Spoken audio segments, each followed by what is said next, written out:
Husband ಎಲ್ಲಿ ಏನ್ work ಮಾಡ್ತಾರೆ, ಅವ್ರ ನೇಮ್ ಏನಿದೆ, ನಿಮ್ ತುಂಬಾ ಜನ ಕ್ವೆಶ್ಚನ್. ನಿಮ್ ಮಗು ಎಲ್ಲಿರುತ್ತೆ, ನೀವು ಮಾತ್ರ ಯಾಕೆ ಒಂಟಿಯಾಗಿದ್ದೀರಾ ಅಂತ ಕೇಳ್ತಾ ಇರ್ತೀವಿ. ಇಂಥ ಮನೆಯಾಳ ಬುದ್ಧಿಗಳನ್ನ ಫಸ್ಟ್ ಬಿಡಿ, ಅವಾಗೆಲ್ಲ ಸರ್ ಹೋಗುತ್ತೆ. ಯಾರೇ ಆಗ್ಲಿ ಇವಾಗ ಮದ್ವೆ ಮಾಡ್ತಿದ್ದೀರಾ ಅಂತಾನೆ ದಯವಿಟ್ಟು ಇದನ್ನ ತಲೆಯಲ್ಲಿ ಇಟ್ಕೊಳ್ಳಿ. ಅದು ಹುಡುಗರೇ ಆಗಿರ್ಬೋದು, ಹುಡುಗಿ ಮನೆ ಅಪ್ಪ ಅಮ್ಮನೇ ಆಗಿರ್ಬೋದು, ಯೋಗ್ಯತೆ ಇದೆಯಾ ಹಂಗಿದ್ರೆ ಮಾತ್ರ ಮದ್ವೆ ಆಗಿ.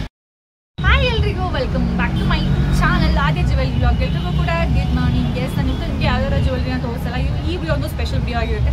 ಏನಕ್ಕಂದ್ರೆ ತುಂಬಾ ಜನಕ್ಕೆ ನನ್ನ ಬಗ್ಗೆ ಡೌಟ್ಸ್. ಇವರು ತುಂಬಾ ಜನ ನನ್ನ ಹೆಸರೇ ಗೊತ್ತಿಲ್ಲ, ಗುರು ನನ್ನ ಹೆಸರೇನು ಅಂತಾನೆ ಗೊತ್ತಿಲ್ಲ. ಇವಾಗ ನಿಮ್ಗೆ ಯಾರು ಹೊರಗಡೆ ಸಿಕ್ಕಿದ್ರು ಕೂಡ ನೀವು ಆದ್ಯ ಜ್ಯುವೆಲ್ರಿ ಅವರಲ್ವಾ, ಈಗ ನೀವು ಯೂಟ್ಯೂಬಲ್ಲಿ ನೋಡಿದ್ದೀನಿ ಅಂತಾರೆ ಹೊರತು ತುಂಬ ಜನಕ್ಕೆ ನನ್ನ ಹೆಸರೇ ಗೊತ್ತಿಲ್ಲ. ನಾನು ತುಂಬ ಜನ ಪರ್ಸನಲ್ ಲೈಫ್ ಬಗ್ಗೆ ಕ್ವಶನ್ ಮಾಡ್ತೀರಾ, ತುಂಬ ಜನ ನಾನು ಬಿಸ್ನೆಸ್ ಬಗ್ಗೆ ಕ್ವಶನ್ ಮಾಡ್ತೀರಾ. ಸೊ ಎಸ್, ನಾನು ಇವತ್ತು ನಿಮಗೆ ಅದೆಲ್ಲವೂ ಕೂಡ ಏನು ಮಾಡ್ತೀನಿ, ನಿಮ್ಮ ಏನೇನು ಡೌಟ್ಸ್ ಇದೆಯಲ್ಲ. ಹಾಗೆ ಕೆಲವರ ಪ್ರೆಗ್ನೆನ್ಸಿ ಜರ್ನಿ ಬಗ್ಗೆ ಕೇಳಿದೆ. ಸೊ ಏನು ಅಷ್ಟೊಂದೆಲ್ಲ ಇದು ಮಾಡಲ್ಲ, ಬಟ್ ಎಸ್ ನನಗೆ ಎಷ್ಟು ನೆನಪಿದೆ ಅಥವಾ ನಾನು ಏನು ಹೇಳಬೇಕು ಅಂತ ಅಂದ್ಕೊಂಡಿದ್ದೀನಿ ಅಷ್ಟು ಮಾತ್ರ ಇವತ್ತು ನನಗೆ ಹೇಳ್ತೀನಿ. ಇನ್ನು ಯಾರೆಲ್ಲ ನನ್ನ ಯೂಟ್ಯೂಬ್ ಚಾನಲ್ಗೆ ಸಬ್ಸ್ಕ್ರೈಬ್ ಆಗಿಲ್ಲ, ಪ್ಲೀಸ್ ಸಬ್ಸ್ಕ್ರೈಬ್ ಆಗಿ, ಹಾಗೆ ಪಕ್ಕದ ಬೆಲ್ ಐಕಾನ್ನ ಪ್ರೆಸ್ ಮಾಡಿ. ಇದರಿಂದ ನಾನು ಯಾವುದೇ ವಿಡಿಯೋ ಹಾಕಿದ್ರು ಕೂಡ ನಿಮಗೆ ಫಸ್ಟ್ ನೋಟಿಫಿಕೇಶನ್ ಬರುತ್ತೆ. ಎಸ್, ಈಗ ಫಸ್ಟ್ ಬಂದ್ಬಿಟ್ಟು ನನ್ನ ಹೆಸರು ಬಂದ್ಬಿಟ್ಟು ಮೇಘನಾ ಅಂತ ಹೇಳಿ.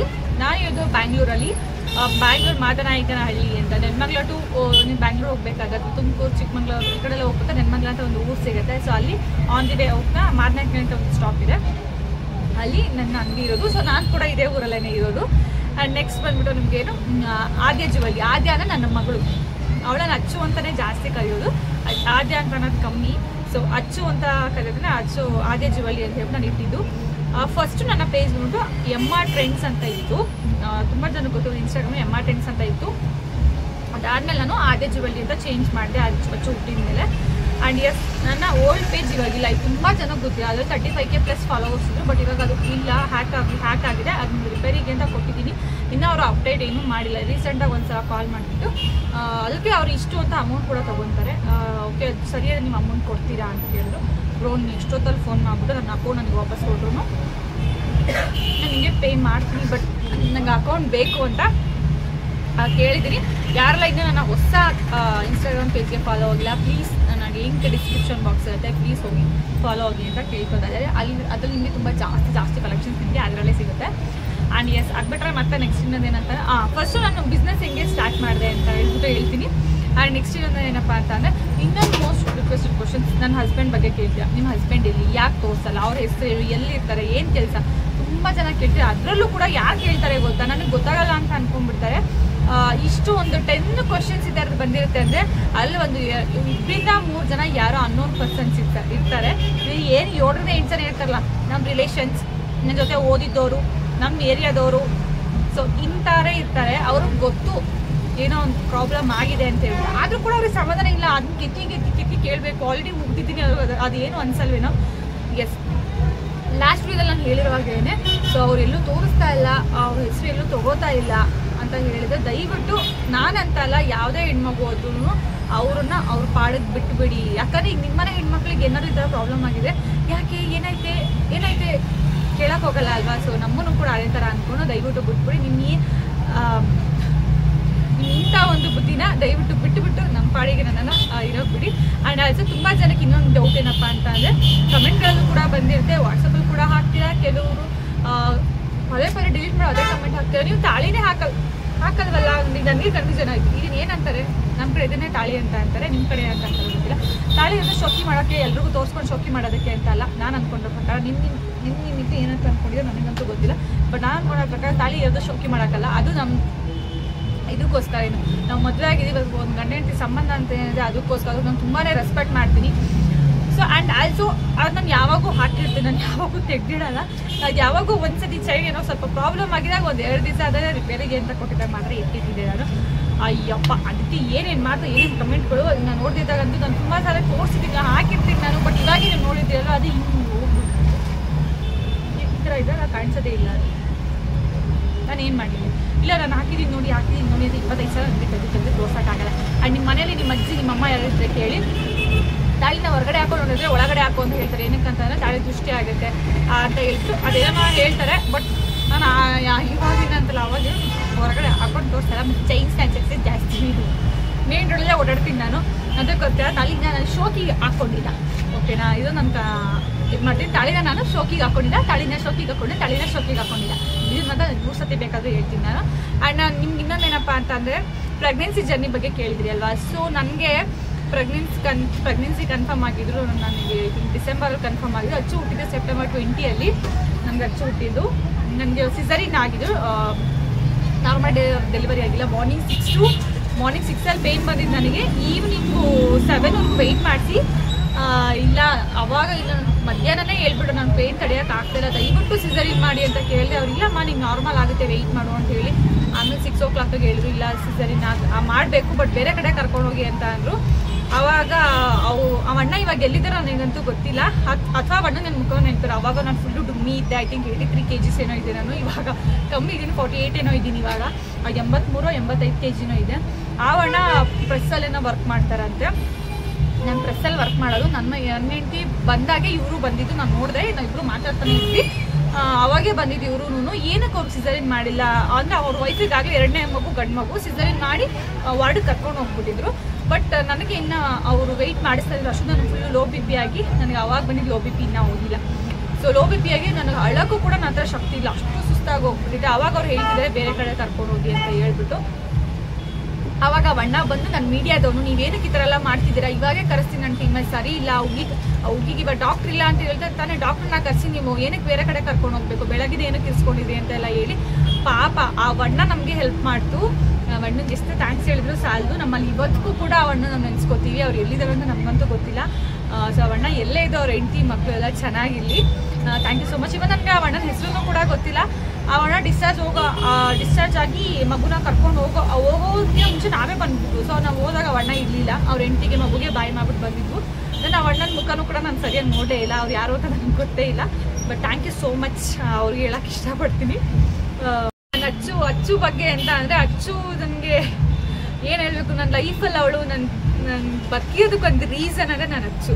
ನನ್ನ ಲೈಫ್ ಲೀಡ್ ಮಾಡ್ತಿದ್ದಕ್ಕೊಂದು ರೀಸನ್ ನನ್ನ ಅಚ್ಚು. ನಾನು ಹ್ಯಾಪಿ ಆಗಿರೋದಕ್ಕೆ ನನ್ನ ರೀಸನ್ ನನ್ನ ಅಚ್ಚು. ನಾನು ನೆಮ್ಮದಿಯಾಗಿದ್ದೀನಿ ಅಂದರೆ ನನ್ನ ರೀಸನ್ ನನ್ನ ಅಚ್ಚು. ನನ್ನ ಹೋಲ್ ಲೈಫ್ ನನ್ನ ಅಚ್ಚು. ಸೊ ಅವಳ ಬಗ್ಗೆ ನಾನು ಎಷ್ಟು ಹೇಳಿದ್ರೂ ಕೂಡ ನಾನು ಸಾಲಲ್ಲ. ಬಟ್ ಅವಳನ್ನ ತುಂಬ ಮಿಸ್ ಮಾಡ್ಕೋತೀನಿ. ಅವಳು ನನ್ನ ಜೊತೆ ಇರಬೇಕಿತ್ತು. ಯಾವುದೇ ಒಂದು ತಾಯಿ ಮಗುನ ಎತ್ಕೊಂಡು ಹೋಗ್ತಿದ್ರೆ ಆ ಫೀಲಿಂಗೇ ಬೇರೆ. ಅವ್ರ ಜೊತೆ ಮಾತಾಡ್ಕೊಂಡು ಎಷ್ಟು ದೂರ ಅವಳನ್ನ ಎತ್ಕೊಂಡು ನನಗೇನು ಅನ್ಸೋದೇ ಇಲ್ಲ. ಈ ಅಚ್ಚು ಜೊತೆ ಮಾಡ್ಕೊಂಡು ಹೋಗ್ಬೇಕು ಅಂತ ಹೇಳ್ಬಿಟ್ಟು. ಸೊ ಈಗ ಯಾವುದಾದ್ರು ಮಗು ಬಂದಿತ್ತು, ಯಾವುದೋ ತಾಯಿ ಮಗುನ ಎತ್ಕೊಂಡ್ಬಂದೆ, ಆವಾಗ ನನಗೊಂಥರ ಫೀಲ್ ಆಗುತ್ತೆ ನಾನು ಅಚ್ಚುನ ಇರಬೇಕಾಗಿತ್ತು ನನ್ನ ಜೊತೆ ಅಂತ ಹೇಳ್ಬಿಟ್ಟು. ಬಟ್ ನಮ್ಮ ಅಜ್ಜಿ ಅವಳನ್ನ ತುಂಬ ಚೆನ್ನಾಗಿ ನೋಡ್ಕೊಳುತ್ತೆ. ಅವ್ಳು ತುಂಬ ತುಂಟಿ. ನಾನು ಅವಳಿಗೆ ಏನು ಬೇಕು ಏನು ಬೇಡ ಎವ್ರಿ 10 to 15 days ನಾನು ಊರಿಗೆ ಹೋಗ್ತಾನೆ ಇರ್ತೀನಿ, ಬರ್ತಾನೆ ಇರ್ತೀನಿ. ಅವಾಗ ಅವಳಿಗೆ ಏನು ಬೇಕು ಎಲ್ಲ ಕೊಡಿಸ್ತೀನಿ. ಬಟ್ ನನ್ನ ಕೈ ನಿಜ ಅವಳನ್ನ ಮೇಂಟೈನ್ ಮಾಡೋಕ್ಕೆ ಕಷ್ಟ ಅಂತ ಅನಿಸುತ್ತೆ. ಅವಳ ನಮ್ಮ ಅಜ್ಜಿ ಕೈಲಿ ಮಾತ್ರ ಮೇಂಟೈನ್ ಮಾಡೋಕ್ಕಾಗೋದು. ಅವಳಷ್ಟು ತುಂಟಿ.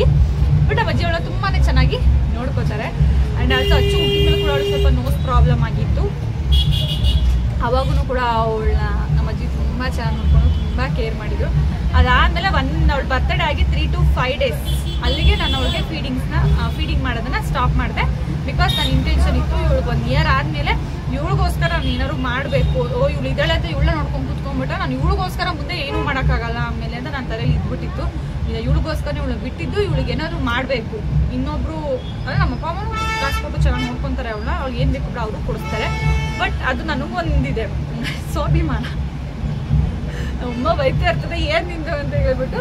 ಬಟ್ ನನಗೊಂದಿದೆ ನನ್ನ ಸ್ವಾಭಿಮಾನ. ನನ್ನ ಮಗಳನ್ನ ನನ್ನ ದುಡ್ಡಲ್ಲೇ ಸಾಕಬೇಕು, ನಾನೇ ನೋಡ್ಕೋಬೇಕು ಅಂತ ಹೇಳ್ಬಿಟ್ಟು. ಸೊ ಹಾಗಾಗಿ ನಾನು ಅವಳು 1 year ಕಂಪ್ಲೀಟ್ ಆಗಿರಲಿಲ್ಲ. ಅಷ್ಟೊತ್ತಾಗೆ ನಾನು ಸ್ಟಾಕ್ ತರಿಸಿ ಹೋಗ್ಬಿಟ್ಟು ಫಸ್ಟ್ ನಾನು ಸ್ಟಾಕ್ ತಂದಿದ್ದೀನಿ ಚೆನ್ನಾಗಿ ಹೋಗ್ಬಿಟ್ಟು ಸ್ಟಾಕ್ ತೊಗೊಬಂದೆ. ಸೊ ಅದೇ ಸೇಲಮಲ್ಲಿ ಹೋಗ್ಬಿಟ್ಟು ನಾನು ಸ್ಟಾಕ್ ತೊಗೊಂಬಂದೆ. ಆವಾಗ ಅಲ್ಲಿಂದನೇ ನಾನು ಸ್ಟಾರ್ಟ್ ಮಾಡಿದೆ. ಯೂಟ್ಯೂಬೆಲ್ಲ ಕೂಡ ನಾನು ಆವಾಗಿಂದನೇ ಸ್ಟಾರ್ಟ್ ಮಾಡಿಕೊಂಡು ಅಲ್ಲಿ ನಾನು ನೆಕ್ಸ್ಟ್ ಅವಳು ಬರ್ತಡೇ ಮಾಡಿ ಮುಗಿಸಿ ಮತ್ತೆ ಬಂದು ಇಲ್ಲೊಂದು ಮತ್ತೆ ನಾನು ಯೂಟ್ಯೂಬ್ ಸ್ಟಾರ್ಟ್ ಮಾಡಿದ್ದು ಕೂಡ ಮನೇಲೇ. ನಾನು ಓಲ್ಡ್ ವಿಡಿಯೋಸನ್ನು ನೋಡಿದ್ರೆ ನಿಮಗೆ ಗೊತ್ತಾಗೋಗ್ಬಿಡುತ್ತೆ. ನಾನು ಮನೇಲೇ ಫಸ್ಟ್ ವಿಡಿಯೋನ ಮಾಡ್ತಿದ್ದು. ಇಷ್ಟು ಚಿಕ್ಕ ಜಾಗ ಇತ್ತು ಕುತ್ಕೊಂಡು ವಿಡಿಯೋಸ್ನ ಮಾಡ್ತಾಯಿದ್ದೆ. ಮನೆ ಇರೋದು ಕೂಡ ಸಿಂಗಲ್ ಬೆಡ್ರೂಮ್, ತುಂಬ ಚಿಕ್ಕ ಮನೆ. ಹಾಗಾಗಿ ನಾವು ಅಂಗಡಿನ ಹುಡುಕ್ತಾ ಇದ್ದಾಗ ನನಗೆ ಈ ಅಂಗಡಿ ಲಕ್ಷ್ಮಿ ಥರ ಸಿಕ್ತು. ಈ ಅಂಗಡಿ ನಾನು ನೆಮ್ಮದಿಯಾಗಿ ಕೂಡ ಇದ್ದೀನಿ. ಬಟ್ ಆ ನೆಮ್ಮದಿಗೂ ಕಲ್ಲ ಹಾಕ್ಬಿಟ್ರು ಯಾರೋ. ಬಟ್ ಪರವಾಗಿಲ್ಲ, ನನ್ನ ಪೇಜ್ ಇವಾಗ ಹೋಗಿದೆ 35K ಫಾಲೋವರ್ಸ್ ಇತ್ತು. ಬಟ್ ಇವಾಗ ಅದು ಹೋಗಿದೆ. ಅದು ಸರಿಯಾಗುತ್ತೋ ನನಗಂತೂ ಗೊತ್ತಿಲ್ಲ. ಬಟ್ ಸರಿಯಾಗುತ್ತೆ ಅನ್ನೋ ಒಂದು ಹೋಪಲ್ಲೇ ವೆಯ್ಟ್ ಮಾಡ್ತಾ ಇದ್ದೀನಿ. ಇವತ್ತೆಲ್ಲ ನಾಳೆ ಸರಿಯಾಗುತ್ತೇನೋ ಅಥವಾ ಈಗ ಏನು ರನ್ ಮಾಡ್ತಿದ್ದೀನಿ ಪೇಜ್ ಅದನ್ನು ಅದೇ ಥರ ಬೆಳೆಸ್ಬೇಕು ಅಂತ ಅಂದ್ಕೊಂಡು ನಾನು ವೆಯ್ಟ್ ಮಾಡ್ತಾ ಇದ್ದೀನಿ. ಅದು ಗೊತ್ತಿಲ್ಲ ಹೆಂಗಾಗುತ್ತೆ ಅಂತ ಹೇಳ್ಬಿಟ್ಟು ನೋಡೋಣ. ಆ್ಯಂಡ್ ನೀವು ಎಲ್ಲಿಂದ ಜ್ಯುವೆಲ್ಸ್ನ ತರಿಸ್ತೀರಿ ಅಂತ ಹೇಳಿದ್ರೆ ಈ ಕ್ವಶನ್ಗೆ ತುಂಬ ಸಲ ಆನ್ಸರ್ ಮಾಡಿದ್ದೀನಿ ಆಲ್ರೆಡಿ. ಚೆನ್ನೈಗೆ ತರಿಸ್ತೀನಿ. ಸೇಲಂ ಅಂದರೆ ಚೆನ್ನೈ ಸೇಲಂ ಅಲ್ಲಿ 2 ಶಾಪ್ ಇರ್ತದೆ. ಸೊ ನಾನು ಜಾಸ್ತಿ ನಾನು ಪರ್ಸ್ನಲಿ ಹೋಗಿ ತೊಗೊಂಡ್ಬರ್ತೀನಿ ಅಂದರೆ ಚೆನ್ನೈನ ನಾನು ಹೋಗೋದು ಸೇಲಮ್ಗೆ, ಬುಕ್ ಮಾಡಿ ತರಿಸೋದು ಬಂದ್ಬಿಟ್ಟು ಚೆನ್ನೈಲಿ ಮತ್ತು ಹೈದರಾಬಾದಲ್ಲಿ. ಬಿಕಾಸ್ ಸೇಲಮಲ್ಲಿ ನಾನು ಯಾಕೆ ನಾನೇ ಪರ್ಸ್ನಲಿ ಹೋಗಿ ವಿಸಿಟ್ ಮಾಡ್ತೀನಿ ಅಂತ ಅಂದರೆ, ನಾನು ಇಲ್ಲಿಂದ ಹೋಗಿ ಟ್ರೈನ್ ಇಳಿಯೋದು ಒಂದು 10 ನಿಮಿಷ ಇದೆ ನಂಗೆ ಅವ್ರು ಕಾಲ್ ಮಾಡಿದ್ರೆ ಅವ್ರು ಬಂದಿರ್ತಾರೆ ಅಲ್ಲಿಗೆ ರೈಲ್ವೆ ಸ್ಟೇಷನ್ಗೆ. ಅವರೇ ಬಂದು ಕರ್ಕೊಂಡೋಗಿ ಶಾಪ್ ಹತ್ರ, ಇವನ್ ನನಗೆ ಟಿಫನ್ ಮತ್ತು ಡ್ರಿಂಕ್ಸ್ ಎರಡೂ, ಜ್ಯೂಸ್ ಬೇಕೋ ಟೀ ಕಾಫಿ ಎಲ್ಲ ಕೂಡ, ಜ್ಯೂಸ್ ಬೇಕೋ ಹಾಲು ಬೇಕೋ ಏನೇನು ಬೇಕು ಟಿಫನ್ ಬೇಕಾ ಎಲ್ಲನೂ ಕೂಡ. ಇವಾಗ ನಂಗೆ ಮಧ್ಯಾಹ್ನ ತನಕ ಶಾಪಿಂಗ್ ಆದರೆ ಫುಡ್ಡು ಕೂಡ ಅವರೇನೆ ಕೊಡ್ತಾರೆ ನನಗೆ. ಯಾಕಂದ್ರೆ ನಾನು ತುಂಬ ಒಂದ್ಸ ಹೋಯ್ತು ಅಂತಾನೆ 20 to 15K ನಾನು ಶಾಪ್ ಮಾಡ್ತೀನಿ ಅಲ್ಲಿ. ಸೊ ಅವರೇ ಬಂದು ಕರ್ಕೊಂಡೋಗಿ ಮತ್ತೆ ವಾಪಸ್ ಶಾಪಿಂಗ್ ಎಲ್ಲ ಮುಗಿದ್ಮೇಲೆ ಸೊ ನಾನು ಟಿಕೆಟ್ ಬುಕ್ಕಿಂಗ್ ಮತ್ತೆ ವಾಪಸ್ ನಾನೇ ಮಾಡ್ಕೊಂಡಿರ್ತೀನಿ. ಅವರೇ ತಗೊಂಬಂದು ಎಲ್ಲ ನೀಟಾಗಿ ಇಟ್ಕೊಟ್ಟು ಟ್ರೈನ್ ಹಚ್ಚಿ ಹೋಗ್ತಾರೆ. ನನಗೆ ಸೇಫ್ ಅಂತ ಅನಿಸುತ್ತೆ. ಮತ್ತು ನಂಗೆ ಅಲ್ಲಿ ತುಂಬ ಏನೋ ನಾನೇ ಹೋಗ್ಬೇಕಪ್ಪ, ಹೆಂಗೆ ಆಟೋ ಇಟ್ಕೊಳ್ಬೇಕು ಅವೆಲ್ಲ ಹಿಂಗೆ ಲಗೇಜ್ ಎತ್ಕೊಂಬರೋದು ನಂಗೆ ಒಂದು ತಲೆನೋವು ಇರಲ್ಲ. ಹಾಗಾಗಿ ನಾನು ಅವ್ರ ಹತ್ರನೇ ಜಾಸ್ತಿ ಹೋಗಿ ಬೈ ಮಾಡೋದು ಅಂದರೆ ಅವ್ರ ಹತ್ರನೇ. ಆ್ಯಂಡ್ ಅವಾಗ ನನಗೆ ಡಿಸ್ಕೌಂಟ್ಸ್ ಕೂಡ ಕೊಡ್ತಾರೆ. ಸ್ವಲ್ಪ ಬಾಗಿನ ಕೂಡ ಮಾಡ್ತೀನಿ ನಾನು ಅವ್ರ ಹತ್ರ. ಬಟ್ ಚೆನ್ನೈಯವರು ಆ ಥರ ಮಾಡಲ್ಲ. ನಾವು ನಮ್ಮ ಚಿಕ್ಕಪ್ಪ ಜೊತೆ ಹೋಗ್ಬಿಟ್ಟು ಬಂದರೆ ಅವ್ರನ್ನ ಬಾರ್ಗಿನ್ ಮಾಡೋಕ್ಕಾಗಲ್ಲ. ಮತ್ತೇನಪ್ಪ ಅಷ್ಟು ಎಷ್ಟು ತೊಗೊಂಡು ಕೂಡ ಡಿಸ್ಕೌಂಟ್ ಕೊಡಲ್ಲ. ಹಂಗಾಗಿ ನಾನು ಬಿಡತ್ತಾಗಿ ಅಂತ ಹೇಳ್ಬಿಟ್ಟು ಅಲ್ಲಿ ಚೆನ್ನೈ ಮತ್ತು ಹೈದರಾಬಾದ್, ಮುಂಬೈ ಏಡಿ ಸ್ಟೋನ್ಸ್ ಎಲ್ಲ ನಾನು ಹೈದರಾಬಾದ್ ಮತ್ತು ಮುಂಬೈಲಿ ತರಿಸ್ತೀನಿ. ಪ್ರೀಮಿಯಮ್ ತುಂಬ ಪ್ರೀಮಿಯಮ್ ಇರ್ತಾರೆ, ಅದು ನಾನು ಚೆನ್ನೈಗೆ ತರಿಸ್ತೀನಿ. ಸೊ ಹಾಗಾಗಿ ಅಲ್ಲಿ ನಾನು ಆರ್ಡರ್ಸ್ ಮಾಡಿ ತರಿಸ್ಕೊತೀನಿ. ಮತ್ತು ಇನ್ನೊಂದೇನಪ್ಪ, ನಾನು ಒಂದೇ ಥರದ್ದು 4 ನಾನು ತರಿಸಲ್ಲ. ಏನೋ ತುಂಬ ಟ್ರೆಂಡಿಂಗ್ ಕಲೆಕ್ಷನ್ಸ್ ಇತ್ತು ಅಂದರೆ ಒಂದೇ ಥರದ್ದು 3 ಅಥವಾ 4 ತರಿಸ್ತೀನಿ ಅಷ್ಟೇ. ತುಂಬ ಹೆವಿ ತರಿಸಲ್ಲ, ಸಿಂಗಲ್ ಪೀಸ್ ತರಿಸ್ತೀನಿ. ಬಿಕಾಸ್ ವೆಂಡರ್ ಕಡೆ ಸ್ಟಾಕ್ ಇದ್ದೇ ಇರುತ್ತೆ, ಹಾಗಾಗಿ ನಾವು ಅವ್ರ ಕಡೆ ಬುಕ್ಕಿಂಗ್ನ ಮಾಡ್ಕೋಬೋದು. ಸೊ ನಾನು ಸಿಂಗಲ್ ಪೀಸ್ ತರಿಸ್ಬಿಟ್ಟು ಎಕ್ಸ್ಟ್ರಾ ಬೇಕು ಅಂತಂದರೆ ಮತ್ತೆ ನಾನು ಅವ್ರಿಗೆ ಆರ್ಡರ್ ಕೊಟ್ಟು ಸಿಂಗಲ್ ಪೀಸ್ ಕೂಡ ಅವ್ರ ಹತ್ರ ಆರ್ಡರ್ ತೊಗೋತಾರೆ. ಇಷ್ಟೇ. ಮತ್ತು ಇನ್ನೊಂದೇನಪ್ಪ ಅಂತ ಅಂದರೆ ಏನು ಹೇಳ್ಬೇಕು ಅಂತಲೇ ಗೊತ್ತಾಗ್ತಿಲ್ಲ ನನಗೆ. ಏನೋ ಅಂದ್ಕೊಂಡು ವಿಡಿಯೋ ಮಾಡ್ತಾಯಿಲ್ಲ, ಬಟ್ ಅವ್ರಿಗೆ ಏನು ಕೇಳಿದ್ರು ಅದನ್ನು ಹೇಳಬೇಕು ಅಂತ ಹೇಳ್ಬಿಟ್ಟು ಮಾಡ್ತಾಯಿದ್ದೀನಿ ಅಷ್ಟೇನೇ. ಸೊ ಮತ್ತು ಸುಮಾರು ಜನ ನಿಮ್ಮ ಶಾಪ್ ಇರೋದು ಒಳನೇಸಿಪುರದಲ್ಲಿ ಅಂತಲೂ ಕೂಡ ಕೇಳ್ತೀರಾ. ಏನಕ್ಕಪ್ಪ ಅಂತ ಅಂದರೆ ಚಂದನ ಅವರು ನನಗೊಂದು ಪ್ರಮೋಷನ್ ಮಾಡಿದರು. ಆವಾಗ ಹೊಳೆನರಸೀಪುರ ನಾನು ಮತ್ತು ಮೇಘ ಇಬ್ಬರು ಅಂತ ಹೇಳಿದರು. ಎಸ್, ನಮ್ಮ ಅಮ್ಮವ್ರೂರೆಲ್ಲ ಬಂದು ಹೊಳೆನರಸೀಪುರ ಹತ್ಕೊಡಲ್ಲ ಹತ್ರ, ಹಾಗಾಗಿ ಅವ್ರು ಅದನ್ನು ಹೇಳಿದ್ರು ಅಷ್ಟೇನೆ. ಬಟ್ ನನ್ನ ಶಾಪ್ ಬಂದ್ಬಿಟ್ಟು ಬ್ಯಾಂಗ್ಳೂರಲ್ಲಿ ನನ್ನ ಶಾಪ್ ಇರೋವಂಥದ್ದು. ಎಸ್, ಇಷ್ಟು ನಿಮಗೆ ಗೊತ್ತಾಯಿತು ಅಂತ ಅನ್ಕೋತೀನಿ. ಇವಾಗ ನನ್ನ ಶಾಪ್ ನೇಮ್ ನಾನು ಮುಂಚೆ ಏನಿತ್ತು, ನನ್ನ ಶಾಪ್ ಹೆಂಗೆ ಮಾಡ್ತಿದ್ದೀನಿ, ಮತ್ತು ತುಂಬ ಜನ ನನ್ನ ಹಸ್ಬೆಂಡ್ ಬಗ್ಗೆ ಬೇರೆ ಕ್ವಶನ್ಸ್ ಇತ್ತಲ್ವ, ಅದು ಪ್ರತಿಯೊಂದು ಇವಾಗ ಗೊತ್ತಾಯಿತು ಅಂತ ಅನ್ಕೋತೀನಿ. ಸೊ ಇಷ್ಟೊತ್ತಿಗೆ ನಾನು ಈ ವಿಡಿಯೋನ ಮಾಡಿದ್ದು. ಮತ್ತೆ ಯಾರಾದ್ರೂ ಈ ಕ್ವಶನ್ ಕೇಳಿದ್ರೆ ಜಸ್ಟ್ ಈ ವಿಡಿಯೋನ ಫಾರ್ವರ್ಡ್ ಮಾಡ್ಬಿಟ್ಟು ಮುಂದೆ ನೋಡ್ಕೊಂಬಿಡಿ ಲಿಂಕ್ ಅಂತ. ಅವಾಗ ನಂಗೆ ವ್ಯೂಸು ಬರುತ್ತೆ, ಅಟ್ಲೀಸ್ಟ್ ಅವ್ರಿಗೂ ಗೊತ್ತಾಗೋಗ್ಬಿಡುತ್ತೆ ಇನ್ನೇನು ಹೇಳುವಾರ್ದು ಅಂತ ಹೇಳ್ಬಿಟ್ಟು. ಮತ್ತು ನಾನು ಇದರಲ್ಲಿ ಇನ್ನೊಂದು ಏನು ಹೇಳ್ತೀನಿ ಅಂತಂದರೆ, ನನ್ನ ಪರಿಚಯ ಅಂತ ನಾನು ತಮ್ಮನೇಲಿ ಹಾಕ್ತೀನಿ. ಅದು ಇದು ಏನು ವಿಡಿಯೋ ಮಾಡ್ತೀನಲ್ಲ ಅದ್ರ ಬಗ್ಗೆನೇ ಹಾಕಿರ್ತೀನಿ. ಸೊ ಯಾರೇ ಆಗಲಿ, ನಾನು ಇವಾಗ ಇದರಲ್ಲೂ ಹೇಳ್ತೀನಿ, ನೀವು ಈಗ ಮದುವೆ ಆಗೋರು ಇರ್ತೀರ ಅಥವಾ ಮದುವೆ ಮಾಡೋರು ಕೂಡ ಅಮ್ಮಂದ್ರಾಗಿರ್ಬೋದು, ಹುಡುಗಿ ಇದು ನೋಡ್ತಾ ಇರ್ತೀರ. ಹುಡುಗನ ಅಪ್ಪ ಅಮ್ಮ ಒಳ್ಳೆಯವರು, ಹುಡುಗನಿಗೆ ಆಸ್ತಿ ಇದೆ, ಹುಡುಗನ ಅಮ್ಮ ಒಳ್ಳೆಯವರು, ಹುಡುಗನ ಅಪ್ಪ ಒಳ್ಳೆಯವರು ಅಂತ ದಯವಿಟ್ಟು ನಿಮ್ಮ ಮಗಳನ್ನ ಕೊಡ್ಬೇಡಿ. ಆ ಹುಡುಗಿ ನೀವು ಅಷ್ಟೇ ದಯವಿಟ್ಟು ಅದನ್ನು ನೋಡಿ ಮದುವೆ ಆಗ್ಬಿಡಿ. ಹುಡುಗ ಒಳ್ಳೆಯವನ, ಹುಡುಗ ಎಷ್ಟು ದುಡಿದಾನೋ, ಒಟ್ಟು ನಿಮ್ಮನ್ನ ಕೊನೆ ತನಕ ಸಾಕ್ತಾನ, ಅವ್ನಿಗೆ ಆ ಎಬಿಲಿಟಿ ಇದೆಯಾ ಅದನ್ನು ನೋಡಿ ನಿಮ್ಮ ಮದುವೆ ಆಗಿ. ಸುಮ್ಮನೆ ಯಾರೋ ಹೇಳಿದ್ರು, ಯಾರೋ ಇದು ಮಾಡಿದ್ರು ಅಂತ ಹೋಗಿ ಗುಂಡಿಗೆ ಬೀಳ್ಬೇಡಿ. ಆ್ಯಂಡ್ ನಿಮಗೆ ಎಂಗೇಜ್ಮೆಂಟ್ ಆಗ್ತಿನ ಮುಂಚೆ ಅವ್ರ ಜೊತೆ ಕಾನ್ವರ್ಸೇಷನ್ ಮಾಡಿ, ನಿಮ್ಗೆ ಸೆಟ್ ಆಗ್ತಾರಾ ಏನು ಎಂತು ಅಂತ ಹೇಳ್ಕೊಂಡು. ಮನೇಲೂ ಕೂಡ ಅಷ್ಟೇ, ಅವಳಿಗೆ ಒಪ್ಪಿಗೆ ಇದೆಯಾ, ಆ್ಯಂಡ್ ಅವಳನ್ನ ಸಾಕೋ ಯೋಗ್ಯತೆ ಅವ್ರಿಗಿದೆಯಾ, ಅವ್ರನ್ನ ನೀವು ಯಾಕಂದರೆ ನಿಮ್ಮಲ್ಲಿ ನೀವು ಹೆಂಗೆ ಸಾಕ್ತೀರಾ ಹಂಗೆ ಸಾಕ್ತಾರಾ ಅಂತ ದಯವಿಟ್ಟು ನೋಡಿ ಕೊಡಿ. ಆ್ಯಂಡ್ ಹುಡುಗರು ಕೂಡ ಅಷ್ಟೇ, ನೀವು ಒಂದ್ಸಲ ಥಿಂಕ್ ಮಾಡಿ ನೋಡಿ. ಅಕಸ್ಮಾತ್ ನಿಮ್ಮ ಮಗಳಿಗೆ ನಿಮ್ಮಂಥ ಹುಡುಗನ್ನ ಯಾರು ಒಬ್ರು ತೋರಿಸಿದ್ರೆ, ಹೌದು ನನ್ನಂಥ ಹುಡುಗನೇ ನನ್ನ ಮಗಳಿಗೂ ಸಿಕ್ಕಿದ್ರೆ ಅಂತ ನಿಮಗೆ ಖುಷಿ ಆಯ್ತಾ, ದಯವಿಟ್ಟು ಹುಡುಗಿನ ಮದುವೆ ಆಗಿ. ಅಯ್ಯೋ ನನ್ನಂಥ ಹುಡುಗ ನನ್ನ ಮಗಳಿಗೆ ಅವ್ರನ್ನ ಚೆನ್ನಾಗಿ ನೋಡ್ಕೋತಾನೆ ಅಂತ ಬಂದರೆ ದಯವಿಟ್ಟು ಮದುವೆನೇ ಆಗಕ್ಕೆ ಹೋಗ್ಬೇಡಿ. ಯಾಕಂದರೆ ಒಂದು ಹುಡುಗಿ ಲೈಫ್, ಒಂದು ಹುಡುಗ ಲೈಫ್ ಹಾಳಾದರೆ ಅವನು ಅಷ್ಟೊಂದೆಲ್ಲ ತಲೆ ಕೆಡ್ಸ್ಕೊಳ್ಳಲ್ಲ. ಮತ್ತು ಸಮಾಜ ಅವ್ನಿಗೆ ಅಷ್ಟೊಂದು ಮಾತಾಡೋದು ಇಲ್ಲ. ಅಯ್ಯೋ ಅವನ ಹುಡುಗ ಬಿಡು ಅಂತ ಬಿಟ್ಬಿಡ್ತಾನೆ. ಬಟ್ ಒಂದು ಹುಡುಗಿನ ನೀವು ಬಿಟ್ಟರೆ ಅವಳಿಗೆ ಬ್ಯಾಕ್ ಬೋನ್ ಸಪೋರ್ಟ್ ಆಗಿಲ್ಲ ಅಂತ ಅಂದರೆ ಎಷ್ಟು ಸಫರ್ ಆಗ್ತಾಳೆ, ಅಥವಾ ಮೆಂಟಲಿ ಎಷ್ಟು ಅಪ್ಸೆಟ್ ಆಗ್ತಾಳೆ, ಮೆಂಟಲ್ ಹೆಲ್ತ್ ಎಷ್ಟು ಅಪ್ಸೆಟ್ ಆಗುತ್ತೆ ಅಂತ just you can't imagine. Also ಅದನ್ನ ಇಮ್ಯಾಜಿನ್ ಮಾಡ್ಕೊಳಕ್ಕೂ ಆಗೋದಿಲ್ಲ. ಅವಳ ಮೆಂಟಲ್ ಹೆಲ್ತ್ನ ನೀವು ಇಮ್ಯಾಜಿನ್ ಕೂಡ ಮಾಡೋಕ್ಕಾಗೋದಿಲ್ಲ. ಬಟ್ ಐ ಆಮ್ ಲಕ್ಕಿ ಅಂತ ಹೇಳ್ತೀನಿ. ನಮ್ಮ ಅಪ್ಪನ ಮನೆ ಕೂಡ ನಾನು ತುಂಬ ಚೆನ್ನಾಗಿ ನೋಡ್ಕೊತಾರೆ, ನನಗೆ ಯಾವುದು ಕೂಡ ಕೊರತೆ ಬರ್ದಿರೋ ಥರ ನೋಡ್ಕೊತಾರೆ. ಆ್ಯಂಡ್ ಇನ್ನೊಂದೇನೆಂದರೆ, ನೀವು ಜೊತೆಗಿದ್ರು ಅಥವಾ ಇದು ಮಾಡಿದ್ರು ಕೂಡ, ದೂರ ಇದ್ರೂ ಕೂಡ ಡೆಲಿವರಿ ಟೈಮ್, ಪ್ರೆಗ್ನೆನ್ಸಿ ಟೈಮ್ ಮತ್ತು ಬಾಣಂತನ ಟೈಮ್ ಏನಿದೆ ಅಲ್ವಾ, ದಯವಿಟ್ಟು ಹೆಣ್ಮಕ್ಳು ತುಂಬ ಚೆನ್ನಾಗಿ ನೋಡ್ಕೊಳ್ಳಿ. ಅವಾಗ ಮಕ್ಕಳು ಏನೂ ಕೆಲಸ ಮಾಡೋಕ್ಕಾಗೋದಿಲ್ಲ, ಅರ್ನಿಂಗ್ಸ್ ಮಾಡೋಕ್ಕಾಗೋದಿಲ್ಲ, ಏನೋ ಇದು ಮಾಡಕ್ಕೆ ಆಗೋದಿಲ್ಲ ಅಂತ ಹೇಳ್ಬಿಟ್ಟು ಕಾಲು ಕಸತಾರೆ. ಇವಾಗ ತುಂಬಾ ಜನ ಚೆನ್ನಾಗಿ ನೋಡ್ಕೊಳ್ಳೋರು ಕೂಡ ಇದ್ದಾರೆ. ಬಟ್ ಅಯ್ಯೋ ಅವಳಿಗೇನು ಅಯ್ಯೋ ಎಷ್ಟು ನಾಟಕ ಮಾಡ್ತಾಳೆ, ಏನು ವಾಂತಿ ಆಗ್ಬಿಟ್ಟು ಸುಸ್ತಾಗಿ ಹೋಗ್ಬಿಡುತ್ತಾ ಅಂತ ಹೇಳ್ತಾರೆ. ಕರೆಕ್ಟ್ ನಡೆಯೋಕ್ಕಾಗಲ್ವಾ, ಏನು ನಿದ್ದೆ ಮಾಡೋಕ್ಕಾಗಲ್ಲ, ಮಧ್ಯಾಹ್ನ ಹೊತ್ತು ಮಲ್ಕೋತಾಳೆ. ಒಂದು ನಿದ್ದೆ ಮಾಡೋಕ್ಕೆ ನಾವು ಪ್ರೆಗ್ನೆನ್ಸಿ ಟೈಮಲ್ಲಿ ಎಷ್ಟು ಕಷ್ಟಪಡ್ತೀವಿ ನಮಗೆ ಮಾತ್ರ ಗೊತ್ತಿರುತ್ತೆ. ಸೊ ಅವಳು ನಿಮಗೆ ಏನೂ ಆಗಿರಲ್ಲ, ನಿಮ್ಮ ಅಕ್ಕ ಅಲ್ಲ, ನಿಮ್ಮ ಬ್ಲಡ್ ಅಲ್ಲ, ನಿಮ್ಮಮ್ಮ ನಿಮ್ಮ ಜನ್ಮ ಕೊಟ್ಟೋಳಲ್ಲ, ಏನೋಲ್ಲ. ನಿಮ್ಮ ತಿಂದ್ರೆ ಎಂಜಿಲ್ ನಾವು ತೆಗಿತೀವಿ, ನಿಮ್ಮನ್ನ ಚೆನ್ನಾಗಿ ನೋಡ್ಕೋತೀವಿ. ನಿಮ್ಗೆ ಏನಾದ್ರು ಆಯಿತು ಅಂತಾರೆ ಎಷ್ಟು ದೇವ್ರಿಗೆ ಕೈ ಮುಗಿತೀವಿ ನಾವು, ಅಯ್ಯೋ ನನ್ನ ಗಂಡ ಕಣಪ್ಪ ಅಂತ ಹೇಳ್ಬಿಟ್ಟು.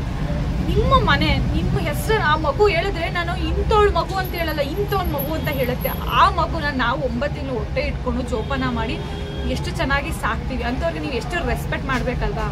ಬಟ್ ಪ್ಲೀಸ್ ಅದು ಯಾರು ಆಗಿರಲಿ ನಿಮ್ಮ ಹೆಂಡತಿನ ತುಂಬ ಚೆನ್ನಾಗಿ ನೋಡ್ಕೊಳ್ಳಿ ಅಂತ ನಾನು ಕೇಳ್ಕೊತಾ ಇದ್ದೀನಿ. ಆ್ಯಂಡ್ ಆಲ್ಸೋ ಅಷ್ಟೇ, ಮದುವೆ ಆಗೋಕ್ಕಿಂತ ಮುಂಚೆ ನಾನು ಹೇಳ್ತಿದ್ದೀನಿ, ನಾನು ಇವಾಗ ಎಲ್ರಿಗೂ ಕೂಡ ಹೇಳ್ತೀನಿ, ಇವಾಗ ಯಾರು ಮದುವೆಗೆ ನೋಡ್ತಿದ್ದೀವಿ ಅಥವಾ ಆಮೇಲೆ ಇದು ಮಾಡ್ತಿದ್ದೀವಿ ಅಂದರೆ ದಯವಿಟ್ಟು ಹುಡುಗನ ನೋಡ್ಕೊಡಿ, ಹುಡುಗನ ಅಪ್ಪ ಅಮ್ಮ ನೋಡ್ಕೊಡ್ಬೇಡಿ ಅಂತ ಹೇಳ್ಬಿಟ್ಟು.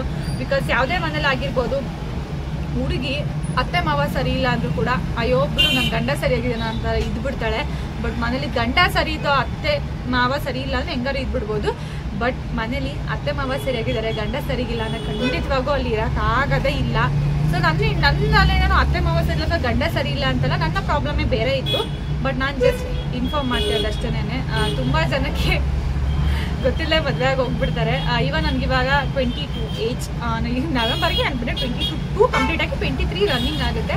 ಜಸ್ಟ್ ಇಮ್ಯಾಜಿನ್, ಏನೋ ನೋಡ್ತಾ ಇದ್ರೆ ಯಾರಾದರೂ ನನಗೆ ಗೊತ್ತಿರೋ ಅಥವಾ ನನಗೆ ಯಾರು ಮಾತಾಡೋದಿದ್ದಾರಲ್ಲ ಅವ್ರು ನೋಡ್ತಾ ಇದ್ರೆ, ಅವಳಿಗೇನು ಆರಾಮಾಗಿದ್ದಾಳೆ, ಅವಳಿಗೇನು ಮಗು ಅಲ್ಲಿ ಬಿಟ್ಟಿದ್ದಾಳೆ ಆರಾಮಾಗಿದ್ದಾಳೆ, ಅಯ್ಯೋ ಅವಳಿಗೇನು ಶೋಕಿ ಮಾಡ್ಕೊಂಡಿದ್ದಾಳೆ.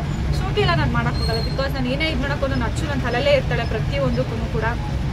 ಇವಾಗ ನಾನು ಲಾಸ್ಟ್ ವಿಡಿಯೋದಲ್ಲಿ ಹೇಳಿದ್ದೀನಿ, ನನಗೆ ಬಟ್ಟೆ ತೊಗೊಳೋದೇ ನಂಗೆ ಇಷ್ಟ ಆಗಲ್ಲ, ನಾನು ರಿಪೀಟೆಡ್ ಕ್ಲೋತ್ಸ್ ಹಾಕ್ತೀನಿ. ಬಿಕಾಸ್ ಸುಮ್ಮನೆ ಯೂಸ್ ಇಲ್ಲ, ಅದನ್ನ ಏನು ಯೂಸ್, ಸುಮ್ಮನೆ ಬಟ್ಟೆ ತೊಗೊಂಡು ಏನಕ್ಕೆ ಹಾಕಬೇಕು ಅಂತ ಅನ್ಸುತ್ತೆ. ಸೊ ನಾನು ಆಲ್ ಲೆವೆಲ್ಗೆಲ್ಲ ಶೋಕಿ ಮಾಡೋಕ್ಕೋಗೋದಿಲ್ಲ.